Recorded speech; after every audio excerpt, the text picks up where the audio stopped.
This is your fortnightly instalment where I interview a trailblazing physiotherapist that has shaped the profession we are today. In celebrating their journey, knowledge and insights, you gain the opportunity to plan and guide your own professional journey. My name is Doug Carey and welcome to Physio+10. Welcome back to past listeners of Physio+10 and to new ones tuning in for the first time. Special guest today is Mark Brabazon. I think Mark's one of those guys that represents the new wave of physio that are combining the manual therapies, the strength and conditioning, the clinical reasoning, and they bring to us as a profession a whole new genre of how we apply our treatments. And that's why I'm really keen to dive in a bit deeper and find out a bit more about Mark and how he got to where he is at the moment. So welcome, Mark, to Physio+10. Hi, Doug. Thanks so much for having me. Yeah, pleasure. So look, if we wouldn't mind starting with just a bit of background, like, where you grew up and your early schooling and that sort of stuff. So I grew up in Mandurah, so an hour south of Perth. Went to high school and then obviously once graduating, always had a bit of a fascination in those early years with human biology. So I guess that led on to want to do something along the lines of studying the human body come university time. So I took a year off after high school, looking through the list of things to do at that point in time at university, and was very sporty, having a long history of swimming and soccer. And then, read exercise and health science or human movement and kind of liked what I saw. It was a toss between, I guess, physiotherapy and human movement. And decided initially to go for the exercise and health science route.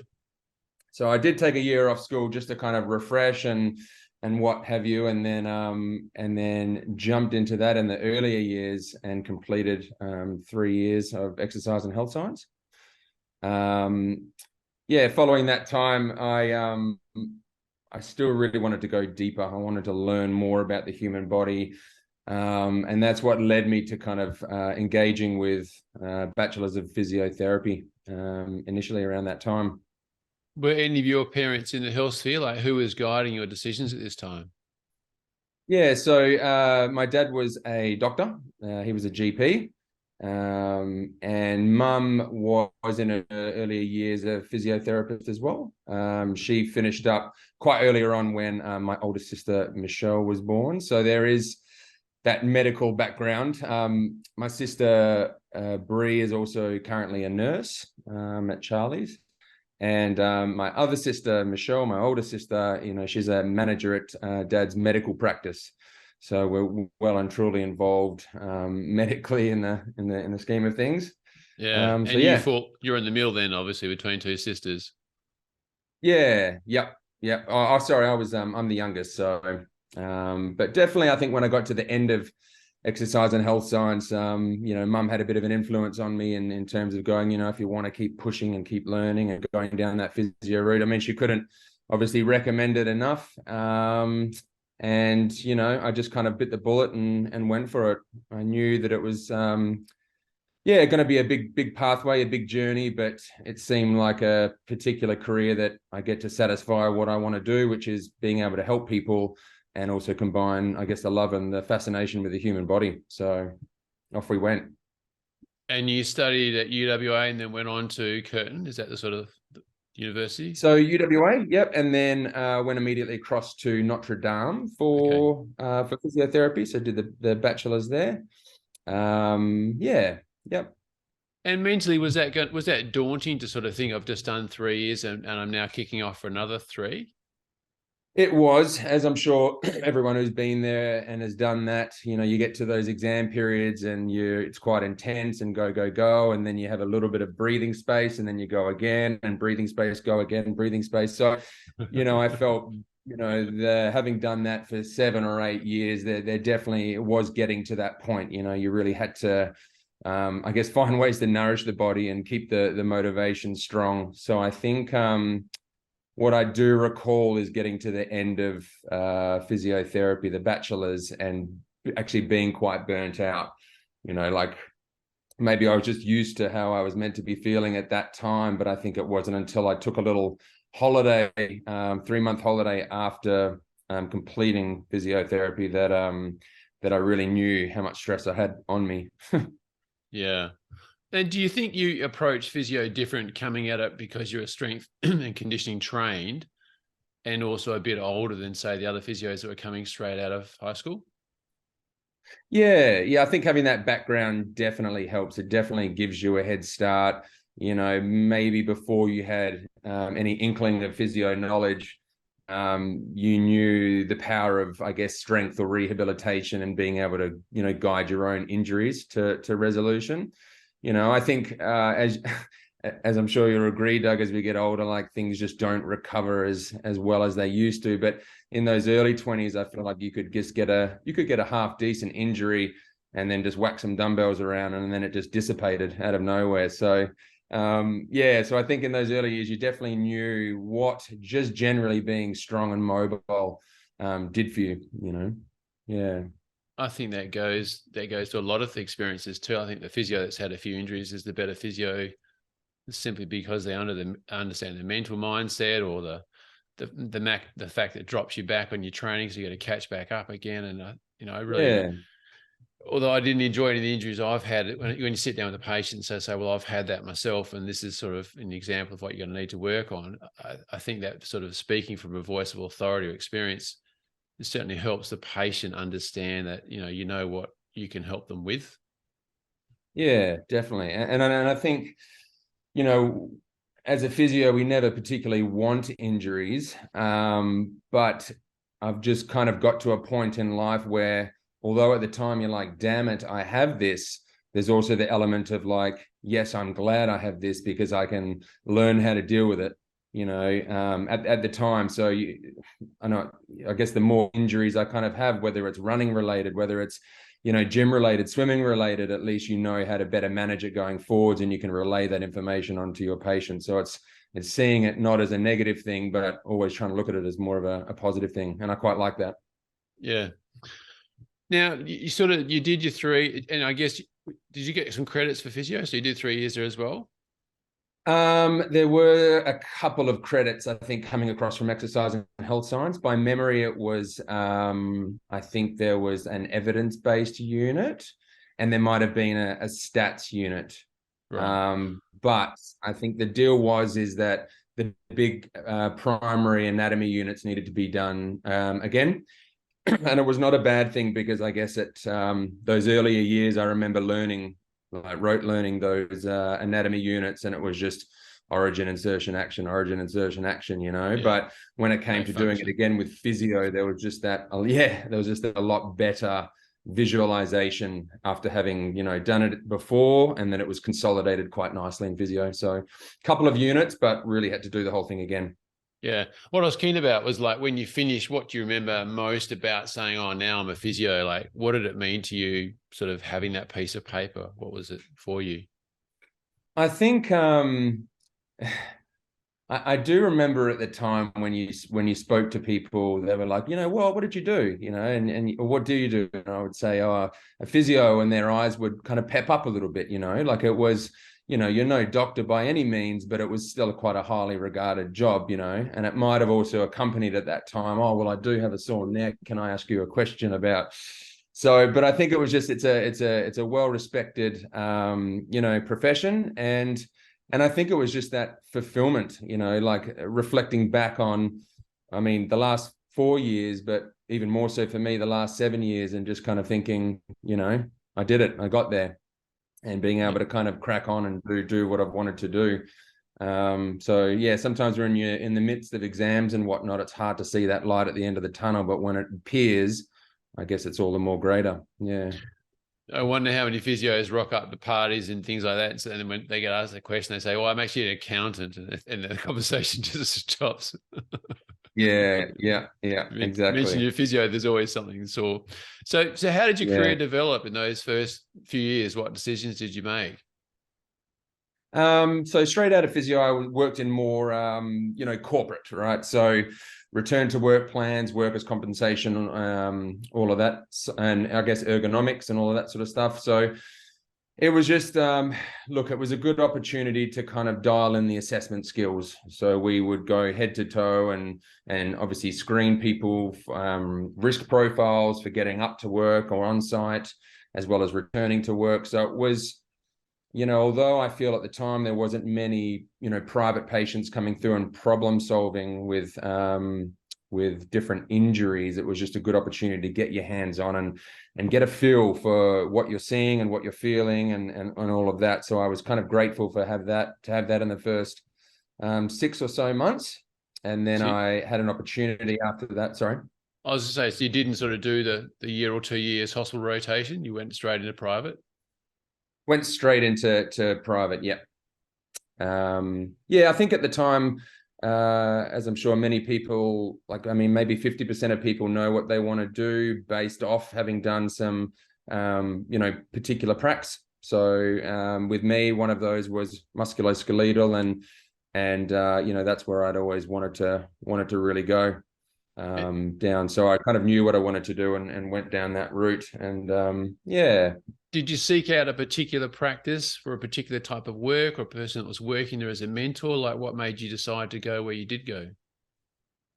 Yeah, it's a good question. I think at the time it was job availability. It was let's say a friend of a friend was currently working there and was finishing up, and at the time he was just like, oh, it's a good job, do lots of assessing, you get to develop those skills, etc. So it was kind of like a good stepping stone and a job that I could I went for an interview immediately and kind of liked what I saw and liked what I heard, and it gelled with me at the time, and so I said yes initially. Yeah. Okay. And you said you stay there for 6 months, a year, and Yep, about 6 months or so, and then had an opportunity. I was seeing a physio at a place called Body Genius, and Body Genius was really an athletic type premises that had the holistic nature to it as well, whereby we would have strength and conditioning coaches, you'd have the physiotherapists, and then you'd also have more the health practitioners that would deal with anything to do with sort of functional medicine. So it was a nice space to be able to, let's say, have a one-stop shop, for a client to come through and being able to utilize all of those services. So for the next 1.5 years, I was located at that premises, and that was good. It was dealing with athletes. So, probably 80 to 90% of the people that would walk through the door were those involved, whether they were recreational runners, whether they were involved in powerlifting, strongman competitions, bodybuilding. So that's when I guess the real clinical skills took off for being able to deal with those that were quite active and wanted to engage in exercise. Now I'm thinking about timeframes. That's probably would have been quite a unique thing back then, wouldn't it? Like a one-stop shop right through from physio, functional medicine, strength and conditioning. That was a pretty unique concept back then. Well, to be honest, I think when you're undergrad, you have awareness, I guess, of like psychosocial factors like influencing injury.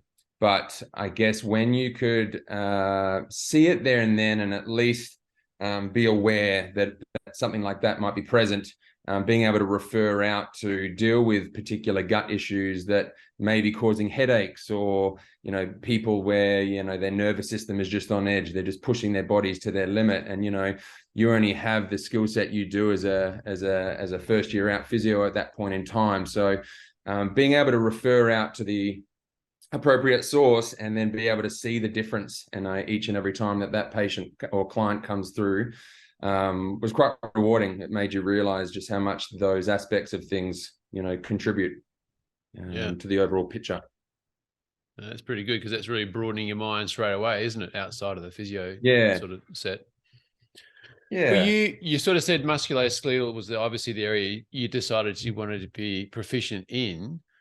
Were you again starting to seek out particular practitioners or clinics, like your next job move? Like, what were you sort of thinking of at this stage? Yeah, look, I know that there's probably some individuals out there that might be seeking for, something else and then something else. But I think I was, at that point in time, I was pretty fixed. I was happy with where I was at. I was happy with the clientele that I was dealing with. I guess some of the things that were pondering through my mind in terms of looking down the track is, do I want to do something like my master's? Do I want to become a business owner someday as well? Like looking how, like a business or private practice like that was operating. So those were, I guess, some of the, little thought processes that were going through my mind kind of career-wise.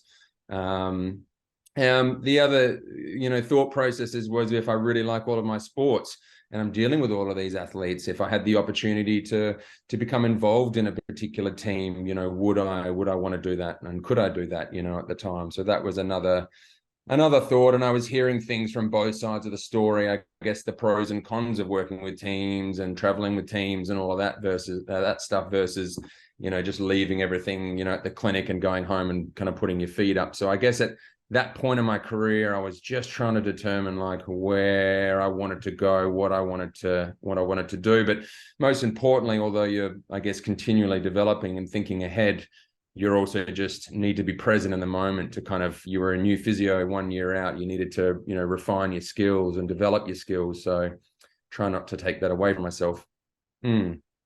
It sounds like you've been on a super fast accelerated pathway. I wasn't thinking about those things for at least 10 years. And here you are 2 years out and you're already thinking about teams or businesses or masters. Yeah, well, I think one of the earlier moments, and I've spoken to a few business owners or clients of myself, and I was kind of asking them, where did you first start to think about these sort of things in terms of wanting to, run a business or manage a team? And they were like, oh, as long as I can remember, 17, I had this little inkling here or there that's something that I wanted to do, and when I thought about, myself, when I was 18, I actually worked at a IGA for a year in my year off to obviously earn some extra money.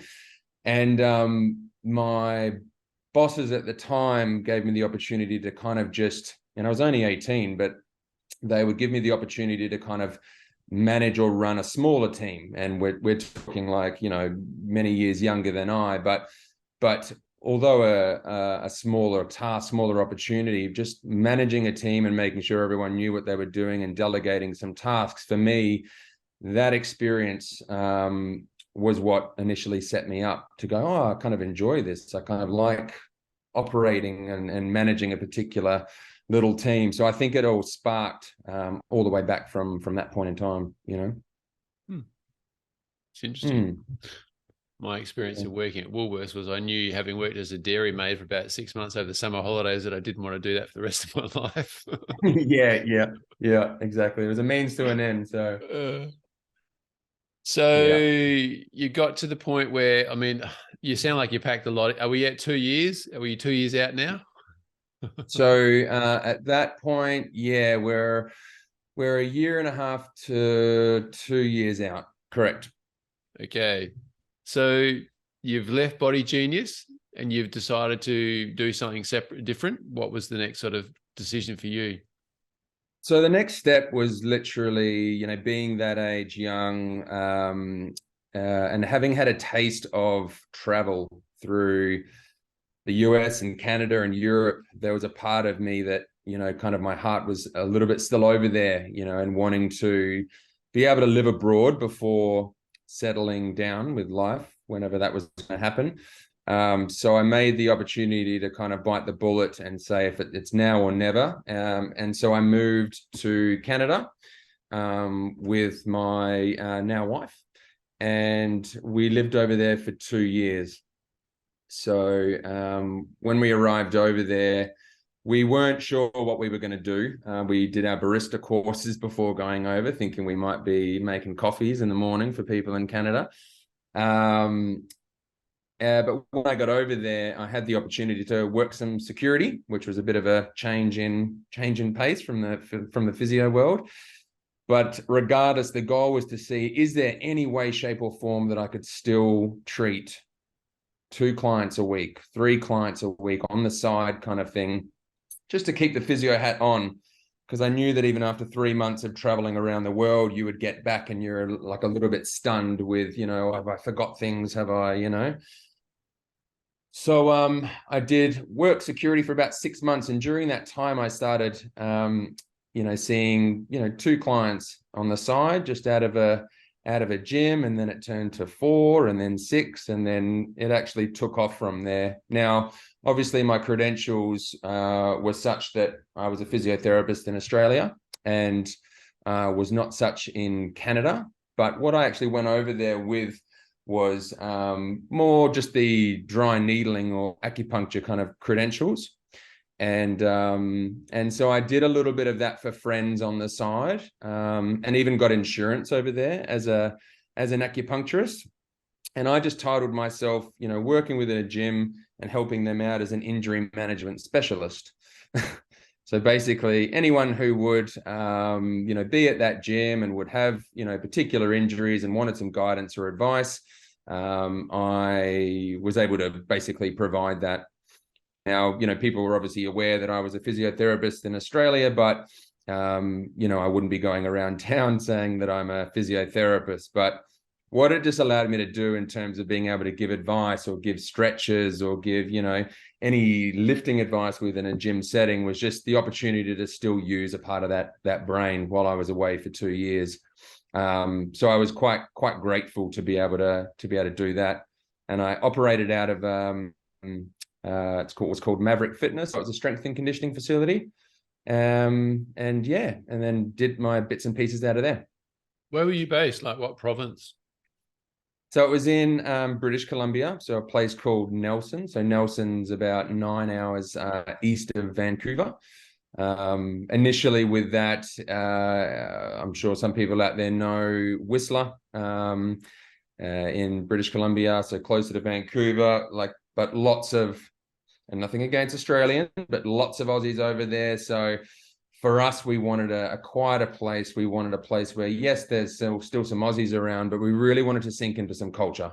Like really wanted to immerse ourselves in that Canadian culture, that mountain life, the snowboarding, the skiing and hiking and camping. So yeah, that was our destination, and that's where we resided. Yeah. Is your wife a physio, or what's she doing? Caitlin's around the time that we met, she was a little bit all over the world. She was a stewardess on a super yacht, all the way through to working on Disney cruise liners, through to running Care Bears operations in Singapore, like on stage performances. So she's well and truly being in with children, working with children for a lot of her career. So although she had already worked abroad and done everything in between, it was, I just felt like, I want to do that. It was my time. So yeah, and that's how we both went, well, look, let's just go over there and make the most of it. So you have 2 years in Canada. Did you get that fleeting moment of deciding you wanted to stay on for life, or was there something that called you back? So in Canada, it's getting to that 2-year work travel visa time where it was you're either gonna apply for residency, which is if anyone's done that, they know it's quite a long and extensive and expensive process.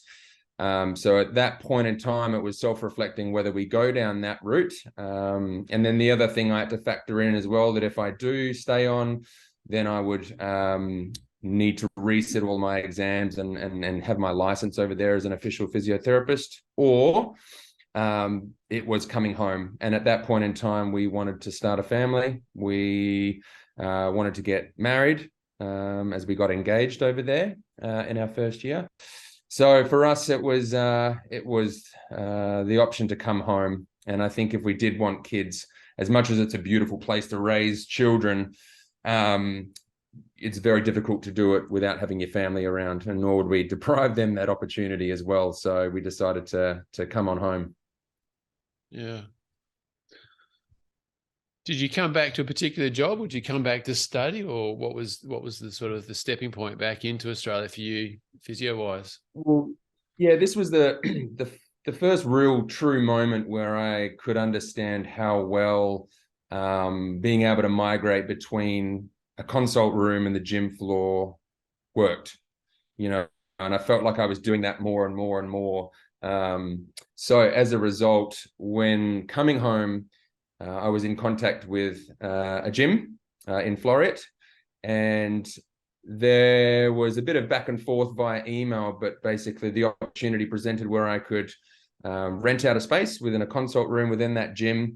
So that was going to be my next move. And look, parents are always concerned, career and whatnot. They want a bit of safety and stability, where there was this younger fella here that kind of wanted to live on the edge and just, push down the pathway that I wanted to do. And I do remember mum saying, look, it's very competitive in Perth, it's, you should probably look at a job first and just get a solid paycheck and all of that sort of stuff. And I well and truly understood what she meant, but my heart knew what it wanted to do.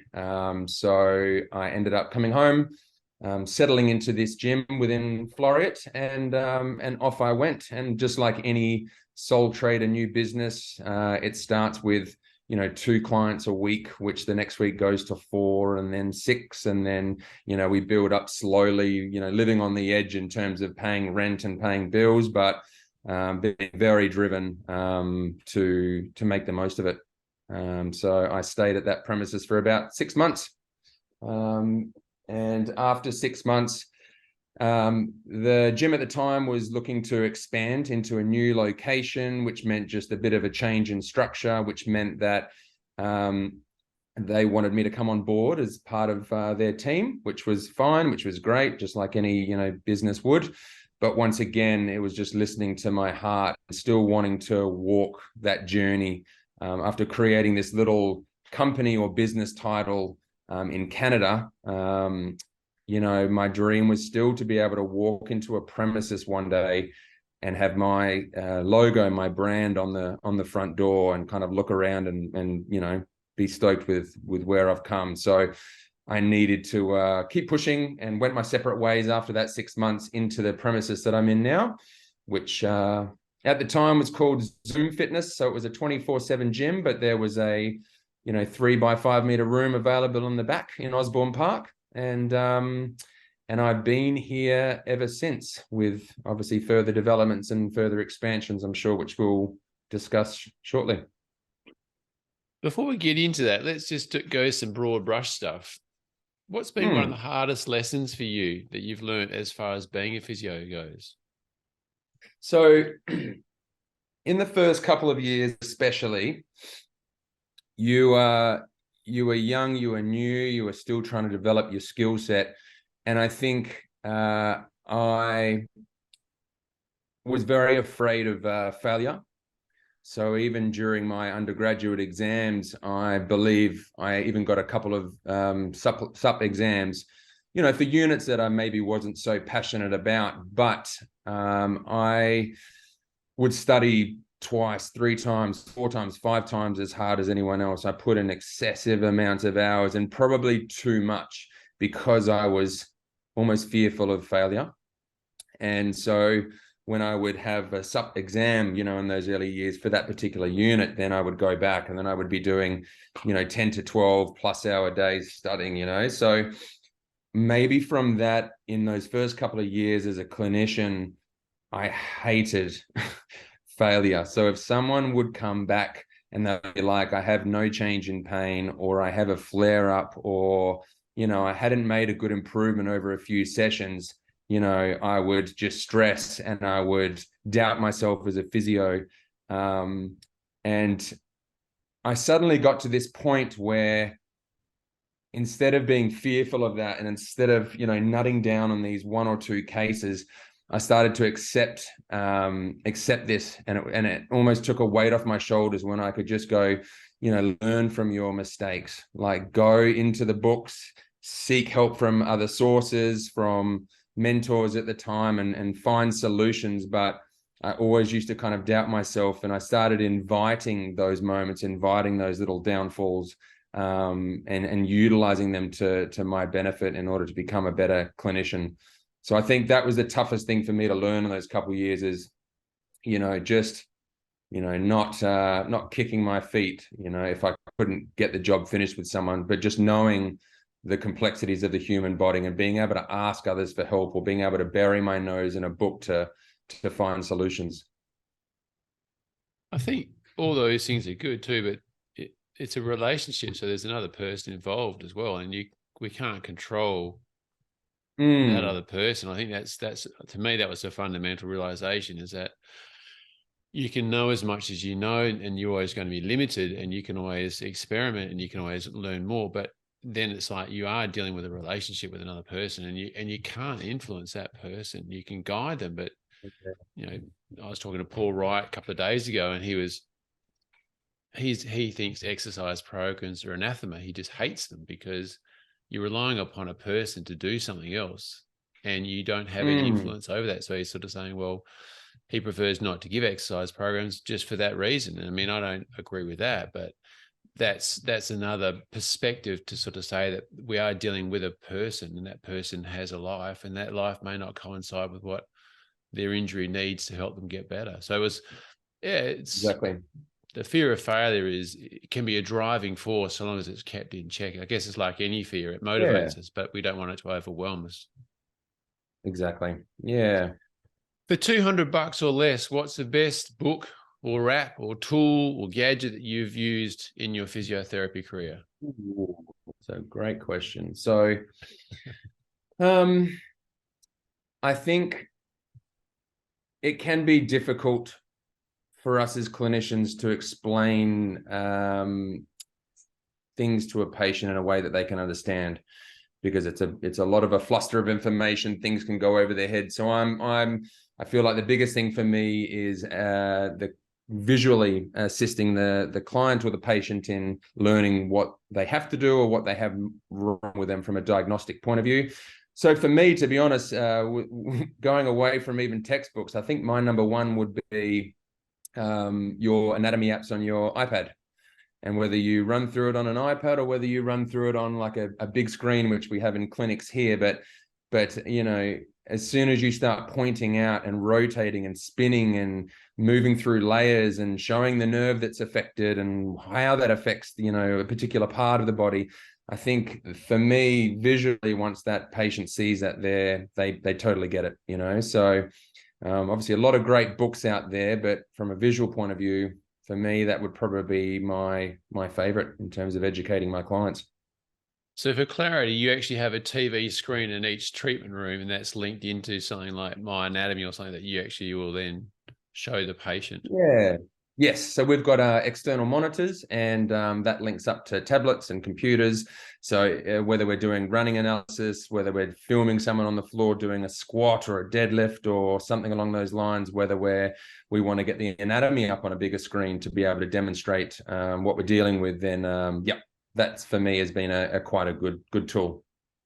And what's the app that you particularly use when it comes to your anatomy? There's lots of good ones out there, and more are coming out. But for the anatomy point of view, we use Complete Anatomy. So yeah, it's been a good one for us. And you'd find that most patients, like every new patient you'd see, you'd be spending 2 or 3 minutes with that app, showing them what you think is going on anatomically. Yeah, just as one other little adjunct and a little add-on to the assessment process.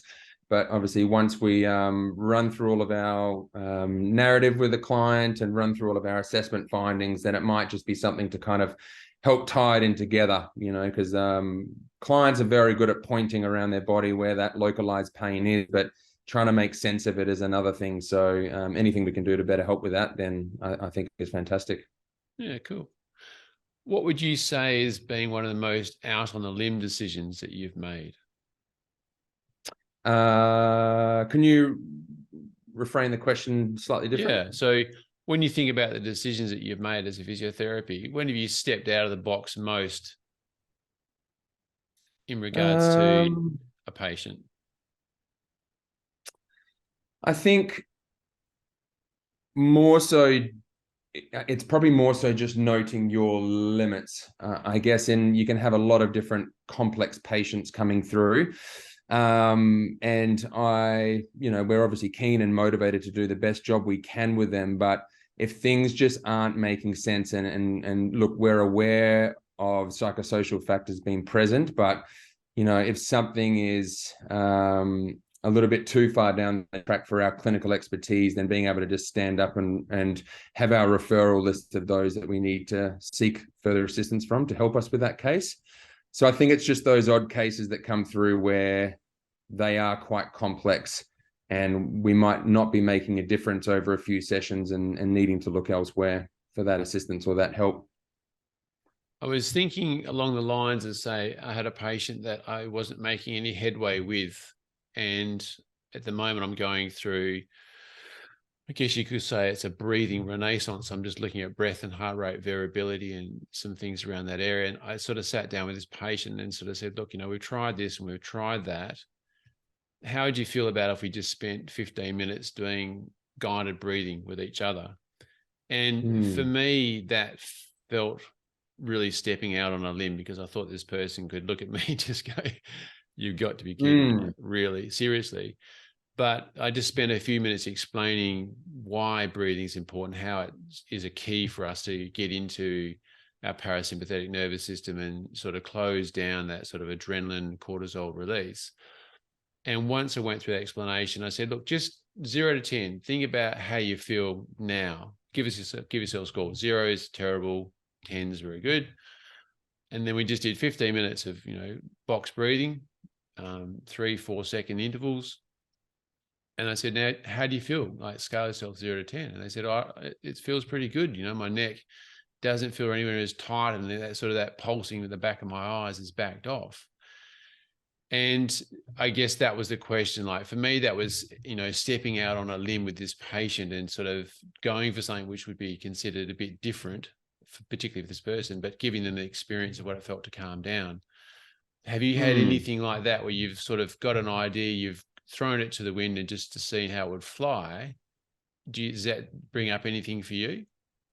Yeah, I think, and this is obviously the work of Peter O'Sullivan and team, but it can be quite difficult to deal with cases like that where you have someone with quite a chronic, let's say a chronic back pain issue for 10 plus years, and you're coming in for session 1 or 2 and you're kind of thinking, oh, how are we going to break this thing down? So even for an experienced clinician, these cases are still hard. So an example for me might be someone coming in and talking, say that they lift deck chairs camping and they just get this shooting pain, going down their legs, and you're like, oh, okay, well, for us, we could go down the route of just assessing and doing all of our normal clinical stuff, but being able to go, well, can I change this person's pain during a movement that I can try and replicate, So I remember there was one client fairly recently who I would put, a couple of dumbbells, say, down on the bed, and I would ask them to pick it up like they would the deck chairs. And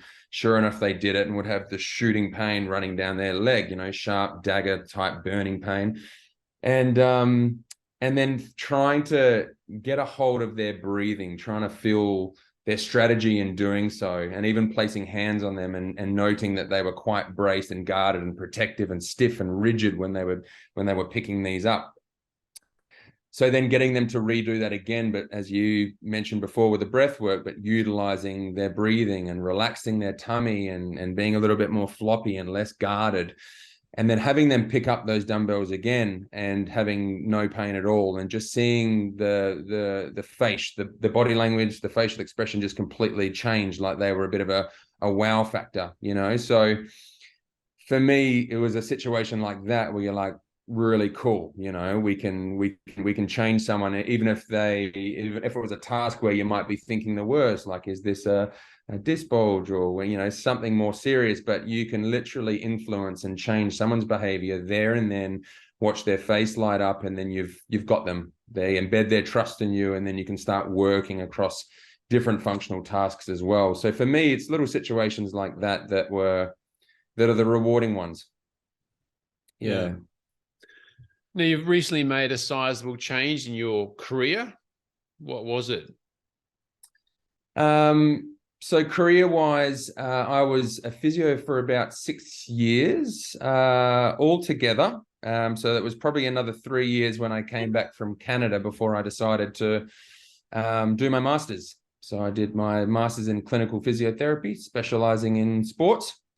and I wanted to expand my business. I wanted to, bring on another member. I wanted to bring on a team and further develop it. Before doing so, and even before having kids at the time, I wanted to further my skill set, and then engaged in my master's, and that was, as I said, specializing in sports. The dream someday was to become a sports physiotherapy clinic, and obviously wouldn't be able to have that title on the door with my brand if I wasn't a sports physio myself. So that's why I did the masters, and it was a good opportunity to kind of go back through old clinical skills and assessments and just refine them, consolidate them, and align them with the latest research, which was good. We're digging ourselves into more and more papers as time went. So I completed that in 2 years. So I would probably say around 30 to 35 consults a week in the gym here, and then would spend the other half of my time doing my masters. So it was a very, very intense couple of years, but you really had to just keep telling yourself that it was only going to be 2 years. So just keep pushing, keep cracking on, and trying to find your moments to also obviously look after yourself, and all the way to the finish line. So I completed my masters, and then it was shortly after that time where then I more recently, so this was last November, and then the opportunity came. The gym that I was at, the gym owner at the time was wanting to step away, and probably wanting to step away a little bit earlier than I had intended or that I had thought. But the opportunity came to buy the gym and take over the gym. So obviously meetings with accountants and everything in between, trying to see if it was viable to do so. So as of July 1st, I took over the gym that I was working out of. And so we rebranded the whole facility into my physio business name, which is Back2it Sports Physiotherapy. And then we added the "and" fitness on the end, obviously, to take into account the gym aspect of things. So we're a fully operational 24/7 gym with an exercise physiologist and a couple of personal trainers with the physio business, with the gym business. And then myself at the moment as primary physiotherapist. And we're just in a transition at the moment, finding a new physiotherapist. So all of you out there listening, looking to move to Perth, the best state in WA, and wanting to work as a sports physio with a mentor, give Mark a buzz. He's a job on the way. Yeah, beautiful. Thanks, bud. Good plug. Hey, so look, sorry. Go on. No, it was just, I guess, in terms of the decision to do that, in its simplest form, is the same as kind of, the time spent in Canada, was just how frequently we move between consult rooms and the gym floor in being able to provide better outcomes for our client, for our patients, knowing full well the power of exercise, strengthening and rehab itself, especially in the literature. So for me, that decision to take over the gym and maybe not have someone else take over the gym and change some of the internal structures was simply just the fact that I can't deliver as good of an outcome if I just had a TheraBand in the corner of my office. Being able to have that gym space, dealing with the athletes and the active individuals I do, it was just a no-brainer to be able to keep that opportunity going. So the little team in the IGA has grown up now. They've got the full Monty. It's great. Yeah, that's exactly it. Now, it seems a bit of a silly question, but because you don't seem that old at the moment anyway, but if you could reach back to your younger self, are there any sort of pieces of advice or information you would like to share with your new self? Yeah, I think always put health first. So I think I don't think I would have been able to do many of the things that I could do at the moment without, looking after myself. So for me, that's, dialing in nutrition, dialing in sleep, dialing in, exercise, never letting, work or stress get too far away from me. So as long as, I maintained good health and wellness, that was going to be my driver to be efficient with my day-to-day tasks and to be able to get to where, I am today. Along the way, sometimes you can have stresses, you can have hurdles, you can have things that you need to deal with, some that are a bit beyond your control. But as soon as you jump in a pool, as soon as you go for a run, as soon as you throw some things around in the gym, a lot of those worries would dissipate and you had a better mindset on how to deal with your day. So I think through all the trials and tribulations, I think maintaining, optimal health and wellness to facilitate drive in a career. And looking forward, like, where would you like to see this profession of physiotherapy going in the next few years? I think my personal opinion would be probably even the same with, chiros and osteos, is that we're potentially all going to end up, on the same pathway. And that pathway being having those manual handling skills, manual therapy skills, but being able to guide people on what they need to do in their everyday life to resolve the injuries and better that, what they can do as a more proactive solution to managing their injuries. So I think more and more, physios, more and more chiros, etc., are starting to kind of push down that route and giving the right exercise regimes to get their clients to the finish line. So I really think that, and hopefully that, all physio practices someday will start to have more and more equipment, more and more accessories, embedded within their practices to be able to, even deliver a better result.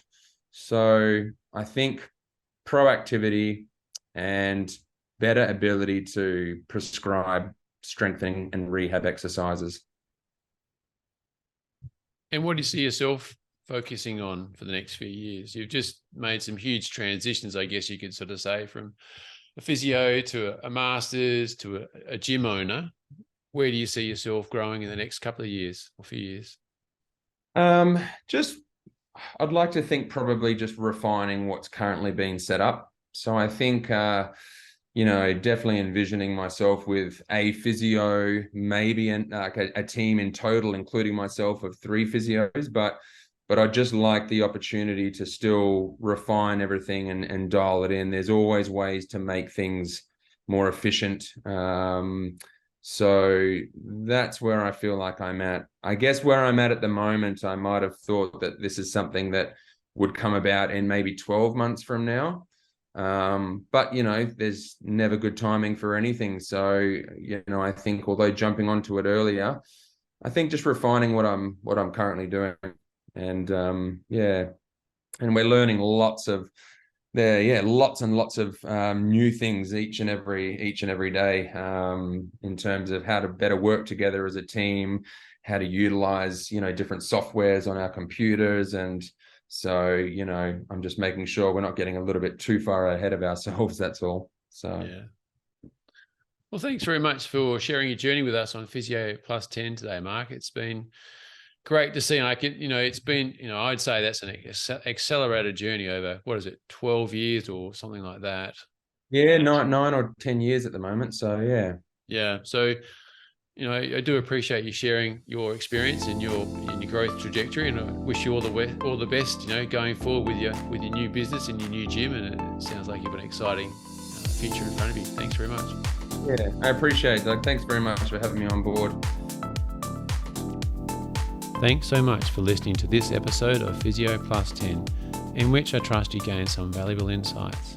It'd be awesome if you could leave your 2 cents worth as a review or rating of this podcast, and I look forward to sharing the story of another trailblazing physiotherapist with you in 2 weeks' time. Stay safe. Bye for now.